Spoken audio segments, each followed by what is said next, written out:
Negotiations over a new West Coast port labor contract started just over a year ago. The previous contract has now been expired for more than 10 months. And while the situation is not grabbing headlines like the backlog of ships waiting at sea in 2020, the labor uncertainty is impacting U.S. red meat exports. Some recent news reports indicate that progress is being made on a tentative agreement. But the uncertainty of this situation is really the key. We have a lot of uncertainty around the West Coast, which is a vital launching point for a lot of our Asian shipments. The most important port being Oakland, but Long Beach and LA, as well as Seattle and Tacoma are all important ports. Now, in April, on Good Friday, there was a shutdown at the Long Beach, LA port. And there's been other disruptions later in April as well. So this is a real concern for us. The impasse is reducing the export capacity of the West Coast. Even though we're not seeing the vessels backed up in the ports like we did a couple of years ago, don't let that sway us on what's really going on.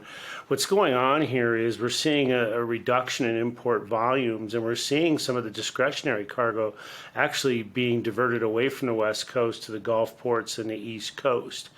And this is not necessarily good news for the U.S. red meat industry. A lot of our cargo, our beef and pork cargo, especially chilled cargo, goes off the West Coast. And a lot of the express service goes off the West Coast, especially into North Asia with the shortest transit time. So especially around chilled cargo, which is our higher value cargo, keeping viable options and more options for service off the West Coast is crucial. Man hours by West Coast longshoremen through mid-April have dropped by 25% compared to the same period in 2022, indicating that the West Coast ports are losing business to the other coasts. While the West Coast situation is vital for U.S. Red meat exports, it's not just that. It's bigger than just red meat. It's agriculture in general.